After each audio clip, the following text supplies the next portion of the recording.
Je pense qu'effectivement, dans bien des cas, c'est une question de vie ou de mort. Et je pense encore une fois, c'est parce que on a donné peut-être trop d'importance à l'atténuation plutôt que à l'adaptation.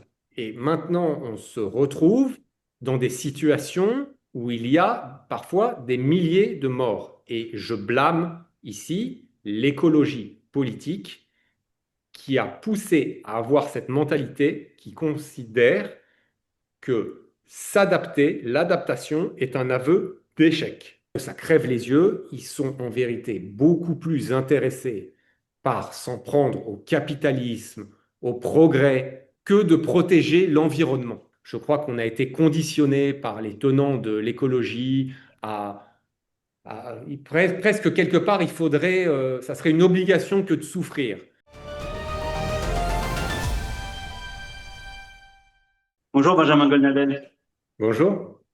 Merci d'avoir accepté notre invitation pour NTD L'Actu et Epoch Times. Donc, je vous présente pour nos auditeurs. Vous êtes avocat et donc vous militez pour la dépollution de l'écologie. Tout d'abord, est-ce que vous pouvez expliquer ces termes, dépollution de l'écologie? Qu'est-ce que ça recouvre?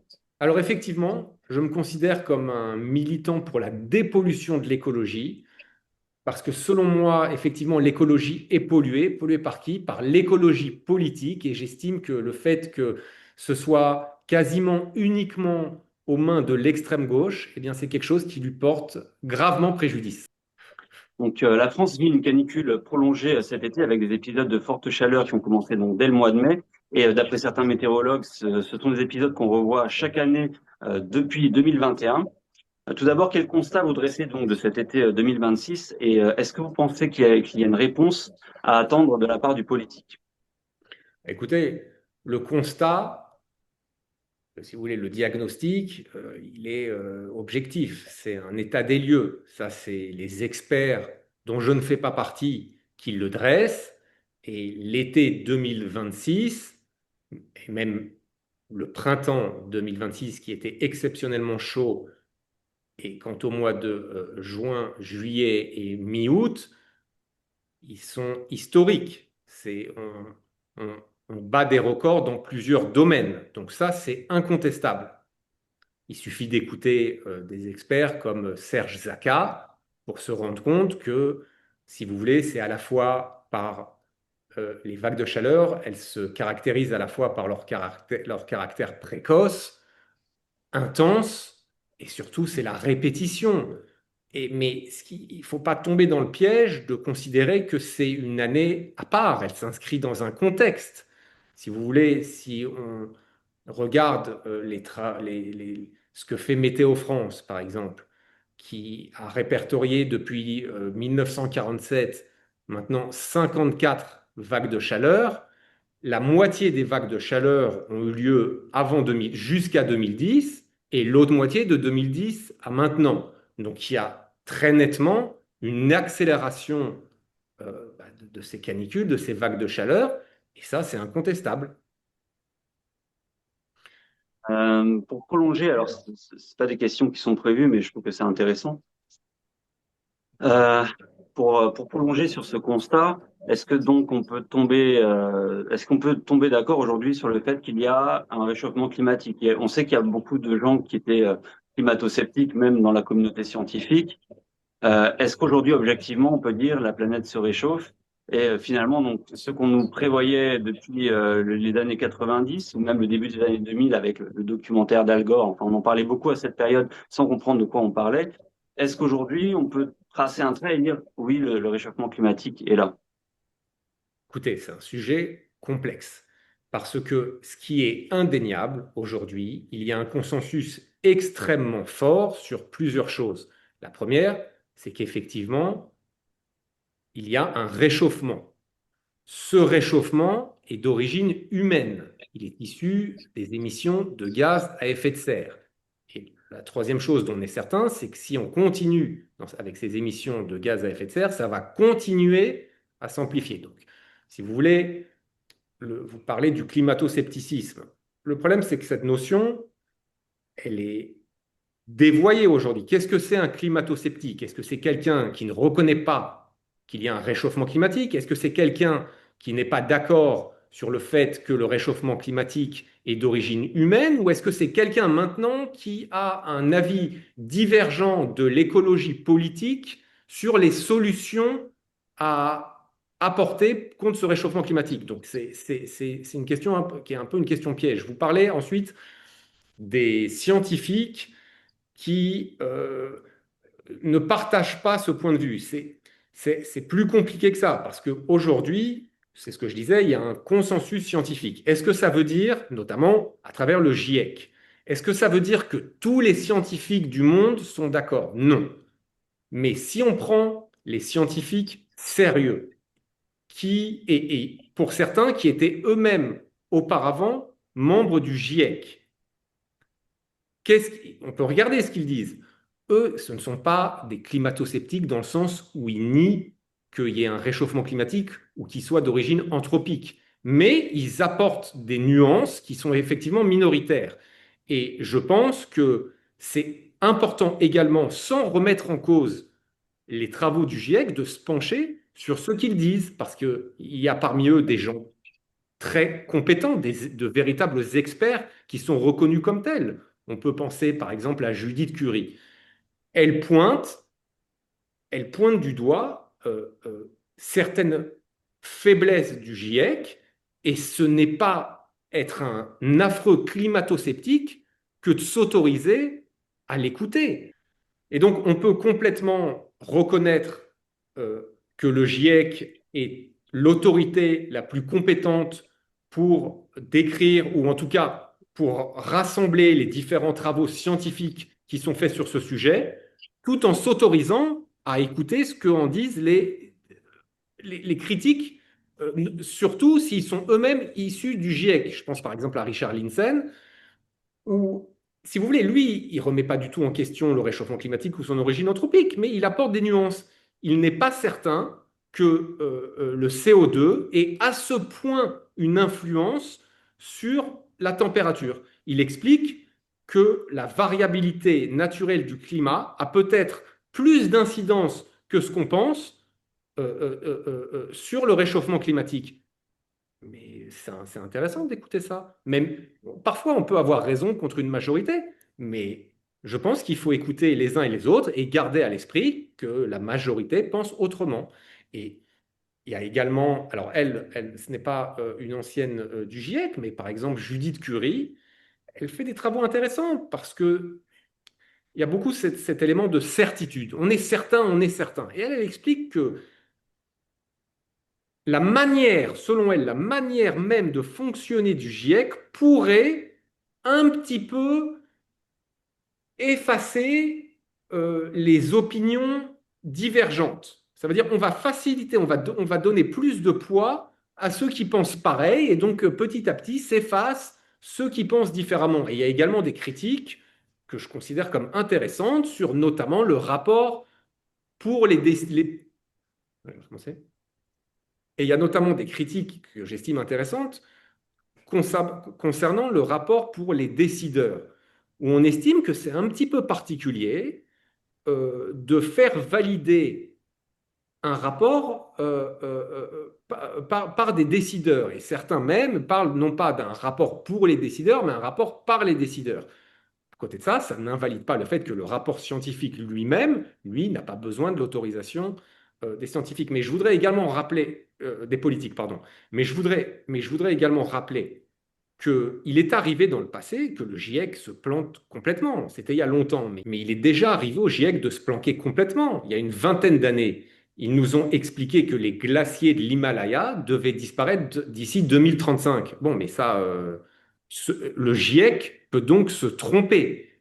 Maintenant, pour être tout à fait honnête, il faut reconnaître que depuis, ils ont apporté des modifications dans leur fonctionnement qui fait qu'a priori, on est davantage à l'abri de telles erreurs aujourd'hui.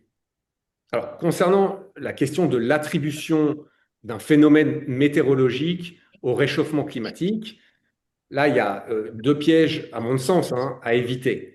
C'est le premier piège qui consiste à dire c'est pas lié au réchauffement climatique. Ça, on l'a dit, les climato-sceptiques aujourd'hui, c'est quand même quelque chose de rare. Le deuxième piège, c'est de voir tout événement, phénomène météorologique comme le réchauffement climatique. C'est pour ça qu'aujourd'hui, il y a ce qu'on appelle la science de l'attribution. Ça veut dire, les scientifiques se demandent quelle est la probabilité, par exemple si on prend une vague de chaleur, pour que cette vague de chaleur soit attribuable au réchauffement climatique, dans le sens, quelle est la probabilité, s'il n'y avait pas eu une telle concentration de gaz à effet de serre dans l'atmosphère, pour que ce phénomène ait lieu. Mais en vérité, moi, ma vision, c'est que ça fait des années, voire des dizaines d'années, qu'on nous met en garde contre le réchauffement climatique, en nous expliquant notamment qu'il va y avoir un accroissement du nombre de vagues de chaleur qui seront plus intenses, qui seront plus fréquentes, et comme par hasard, ça se réalise. Donc, pour moi, ce qui se passe notamment avec les incendies et ce réchauffement, effectivement, c'est lié au réchauffement climatique dont on nous parle depuis longtemps. Qu'est-ce que vous pensez de la réponse politique qui est faite au réchauffement climatique aujourd'hui? Quel bilan vous faites de le chemin qui a été parcouru et où nous en sommes actuellement? Écoutez, sur ce point, j'ai une position qui est peut-être un peu particulière, qui n'est pas forcément politiquement correcte, mais je ne parviens pas à penser autrement. J'estime que pour tout ce qui est atténuation, la transition écologique en France, quand on sait que ce pays est déjà très vertueux, a une des électricités les plus décarbonées au monde et est responsable de 0,7% des émissions de gaz à effet de serre dans le monde, peut-être 1% si on y inclut le commerce. C'est, c'est quelque chose qui me paraît globalement absurde. Ça ne veut pas dire qu'il n'y a rien à faire, et ça ne veut pas dire que c'est parce qu'on a une électricité décarbonée qu'il n'y a rien à faire, mais je pense qu'on devrait largement plus se pencher maintenant sur tout ce qui est anticipation et sur tout ce qui est adaptation au réchauffement climatique maintenant qu'il est là, plutôt que de chercher à atténuer alors que ça aurait un impact extrêmement minime. C'est-à-dire que plutôt que d'essayer de faire passer 0,7 à 0,6 au prix peut-être d'une transformation importante de, par exemple, de l'industrie automobile ou d'autres industries qui impacteraient très fortement l'économie, on devrait plutôt s'adapter avec une réponse un peu plus mesurée, selon vous. Ah bah, c'est certain qu'aujourd'hui, je pense que l'accent doit être mis sur l'adaptation pour la France, d'autant plus que ça a longtemps été considéré comme un aveu d'échec. Avant, quand on parlait d'adaptation, alors les tenants de l'écologie politique nous poussaient à considérer, ah bah non, si on s'adapte, ça veut dire qu'on accepte le réchauffement climatique. Maintenant, attention, il y a également d'autres raisons que le réchauffement climatique pour décarboner. Parce que maintenant, c'est aussi un enjeu de souveraineté nationale. Ça veut dire maintenant, c'est même plus forcément corrélé au réchauffement climatique, parce qu'on veut ne plus être dépendant des pays exportateurs, on veut ne plus être dépendant des guerres, des ruptures d'approvisionnement. Donc, quoi qu'il arrive, il faut continuer à décarboner. Mais l'accent doit principalement être mis aujourd'hui sur l'adaptation, selon moi. Qu'est-ce que vous pensez de ce que certains économistes appellent d'un catastrophisme écologique pratiqué aujourd'hui par une certaine partie de la classe politique, voire même une grande partie d'entre elles,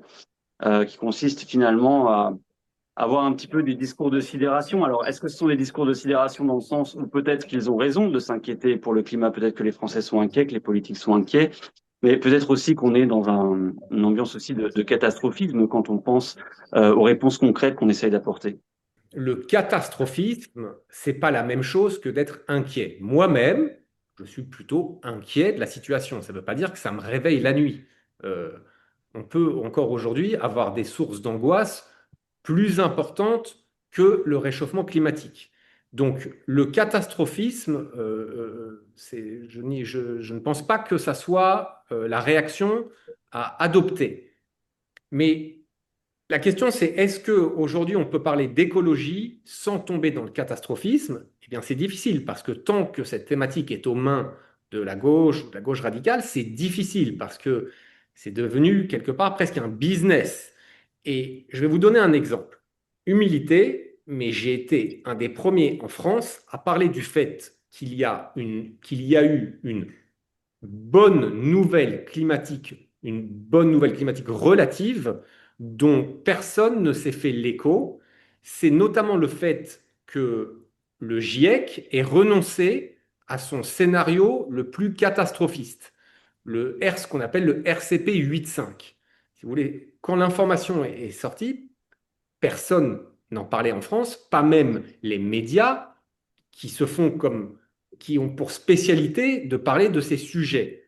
Et si vous voulez, le GIEC a considéré qu'aujourd'hui, ce scénario le plus apocalyptique, qui était déjà considéré comme peu probable par le GIEC, eh bien, était devenu maintenant il ne devait plus être dans le champ d'étude parce qu'il était devenu trop peu plausible. Et bien ça, dans un premier temps, personne n'en a parlé parce que ça ne va pas dans le sens du catastrophisme ambiant. Alors c'est une bonne nouvelle relative, hein, ça ne veut pas dire que tout va bien, mais ça veut dire que grâce à nos efforts, parce qu'il faut lire les justifications du GIEC lui-même, ou en tout cas des comités qui ont pris cette décision, c'est notamment grâce aux efforts humains. Donc moi, je pense qu'il faut parler des choses inquiétantes, mais on n'a pas il n'y a pas une interdiction également de parler des choses qui sont plus rassurantes.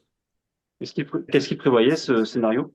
Oh, c'était les pires températures pour 2100. C'était, je crois, plus 4,2 degrés, je crois, d'ici 2100. Et on a revu ça légèrement à la baisse. Pour être clair, il y a toujours, forcément, il y a toujours un scénario le plus catastrophiste, mais ce scénario-là maintenant est légèrement moins haut que l'ancien scénario catastrophe. Pour rebondir donc sur ce que vous disiez sur les partis de gauche, est-ce que vous pensez qu'il y a aujourd'hui une captation trop importante de cette question écologiste par les partis de gauche? Quand on pense aux partis écologiques, on sait tout de suite à qui cela réfère. On a l'impression même parfois que si on contredit ces écologistes, c'est comme si on disait qu'on détestait la planète. Comment vous expliquez un petit peu cette emprise de la gauche écologiste? Il y a plusieurs choses à dire. La première, c'est que effectivement, aujourd'hui, il y a un quasi-monopole, pas exclusif, parce que ça commence à changer, mais il y a un quasi-monopole de cette thématique par des partis qui sont à gauche. Ça n'a pas toujours été le cas. Il y a des gens qui n'étaient pas de fiefs gauchistes qui, auparavant, s'intéressaient beaucoup à l'environnement. On peut penser à Nixon aux États-Unis ou à Pompidou en France, qui ont respectivement créé un institut pour la protection de l'environnement aux États-Unis et le ministère, pareil, de l'environnement en France. Pompidou était très préoccupé par le fait qu'on coupait des arbres et ils ont chacun créé des parcs nationaux. Donc c'est un bon exemple qui montre qu'on peut être de droite, conservateur et en même temps être préoccupé par l'environnement. Et surtout, ce qui est intéressant, c'est qu'à cette époque, euh, ces individus n'étaient pas comme aujourd'hui décroissantistes. Ils croyaient au progrès, à l'industrie. Donc à l'époque, ce n'était pas du tout corrélé. Et si vous voulez, c'est un peu plus tard que progressivement, la gauche et la gauche radicale se sont emparés de ces sujets, notamment après mai 68, où progressivement l'écologie a été mêlée au courant anticapitaliste, antinucléaire, qui était et finalement rapidement, mais pas tout de suite, parce qu'il y a un moment, il y a eu une époque, il y a eu une période où ce qu'on prenait, c'était ni de gauche ni de droite concernant l'écologie, mais progressivement, ça a été complètement aux mains, effectivement, de la gauche. Et l'état des lieux devrait être le même pour tout le monde. Et on peut, en revanche, blâmer la droite de ne pas s'être suffisamment tôt emparée de ces sujets. Sur ça, on n'est pas obligé d'être caricatural et de ne blâmer que la gauche pour donner une version, sa propre version de ce sujet. Mais si vous voulez, le problème, pourquoi moi je considère que l'écologie politique fait du tort à l'écologie? C'est parce que, en vérité, et je considère que ça crève les yeux, ils sont en vérité beaucoup plus intéressés par s'en prendre au capitalisme, au progrès, que, que de protéger l'environnement. Le meilleur exemple, c'est quand même cette tradition anti-nucléaire de la part des écologistes politiques. Selon moi, c'est ce qu'il y a de plus absurde, parce qu'en vérité, que ce soit pour l'atténuation ou pour l'adaptation, ils sont toujours opposés aux meilleures solutions. Quel meilleur exemple que d'un côté le nucléaire, qui est sans doute notre meilleur outil pour lutter contre le réchauffement climatique, c'est l'énergie aujourd'hui la plus abondante, la plus propre, elle est pilotable. Ça, c'est pour l'atténuation. Et pour tout ce qui est adaptation, on a vu, même s'ils ont retourné leur veste ces derniers temps, qu'ils étaient également opposés à la climatisation. Et la climatisation, ça sauve des vies. Vous savez, il faut dire aussi que les choses sont en train de changer parce que aujourd'hui, la plupart des gens sont pro-nucléaire. La plupart des gens comprennent que c'est un outil formidable qu'on a à notre disposition et c'est un vrai caillou dans la chaussure de l'écologie politique. Ça leur enlève beaucoup de crédibilité que de continuer à être anti-nucléaire. Et même sur la climatisation, là aussi, ils ont retourné leur veste. Alors aujourd'hui, ils nous expliquent non, on n'a pas dit qu'on était contre, mais il a fallu attendre qu'on soit confronté à des canicules épouvantables pour qu'ils changent leur fusil d'épaule sur ce sujet. Et par exemple, on peut parler de François Gémen qui est un chercheur qui a également contribué au GIEC. Aujourd'hui, François Gémen, il a des positions intéressantes sur la climatisation. Et pourtant, François Gémen, c'est un vrai écolo. Ça veut dire c'est quelqu'un de gauche qui a des positions, par exemple, sur l'immigration, parce qu'il est également politologue, sur l'immigration.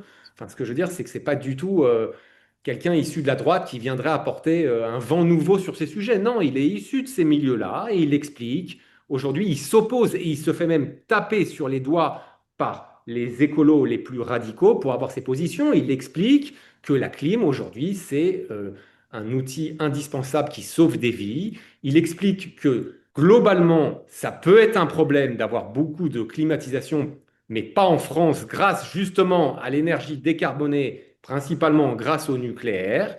Qu'il explique que concernant les gaz réfrigérants, aujourd'hui, depuis que l'Union européenne en 2024 a pris la décision d'interdire les gaz qui étaient les plus nocifs, eh bien aujourd'hui, c'est moins un problème. Donc il reconnaît, il admet que ça peut être un problème parce que ça peut réchauffer localement, mais il dit que c'est un arbitrage, que ça apporte plus de bien que de mal.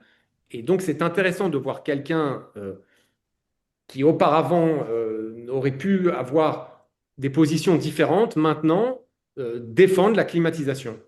Quel regard vous portez sur le risque sanitaire que peut présenter le manque d'équipements adaptés aux fortes vagues de chaleur en France?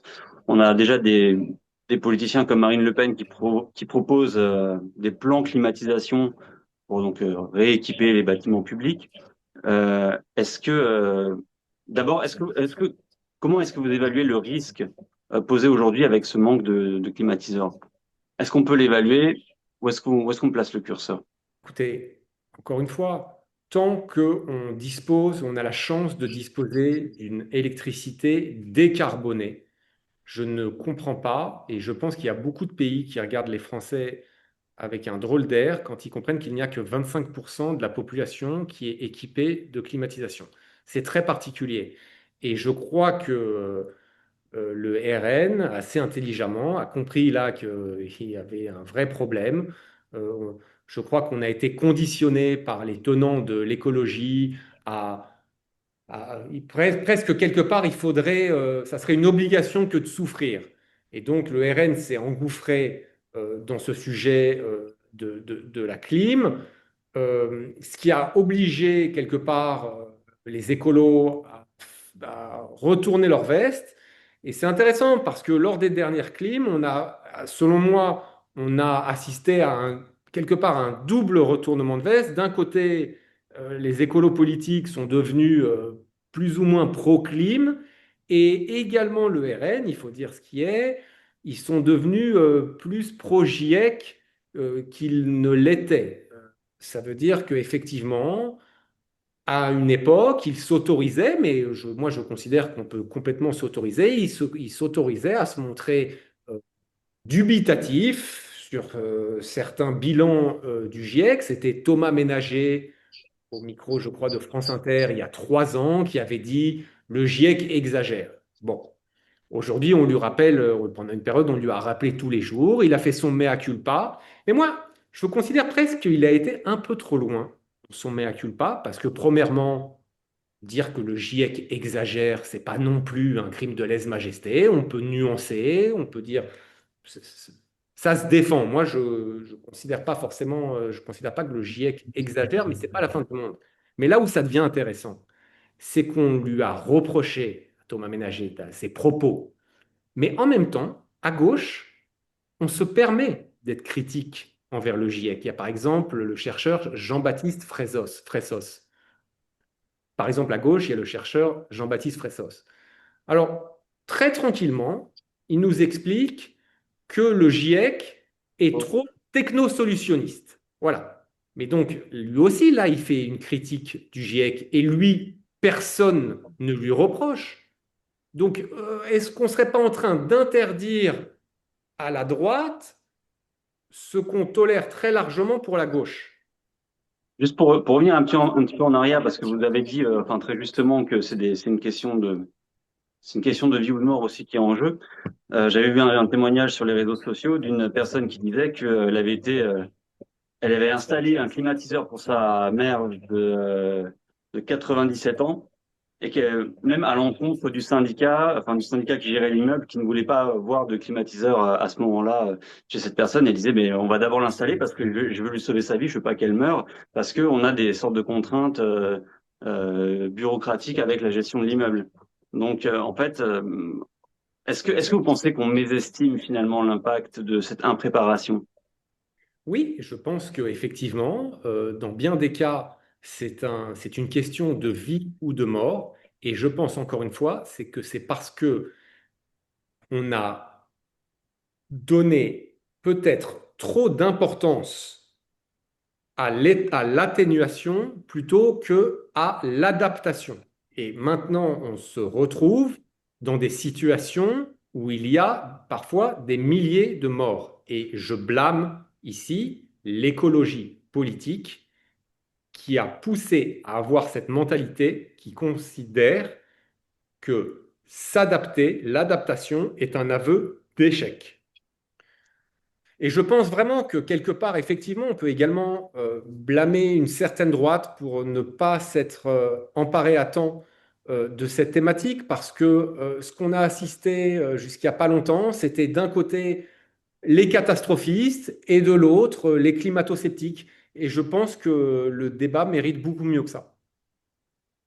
Mais vous savez, les choses commencent un petit peu à changer. Maintenant, il y a des gens qui s'emparent également de ces sujets et qui ont des positions quasiment diamétralement opposées. Moi, par exemple, je suis avec beaucoup d'attention un média qui s'appelle Les Électrons Libres, qui est en partie composé d'experts, et ce ne sont pas les seuls. Il y a par exemple également le cas de François de Rugy, l'ancien ministre de l'écologie, qui maintenant est devenu plus ou moins la bête noire des écolos, de ses anciens collègues, parce qu'il a maintenant des positions qui sont très critiques envers les écolos politiques.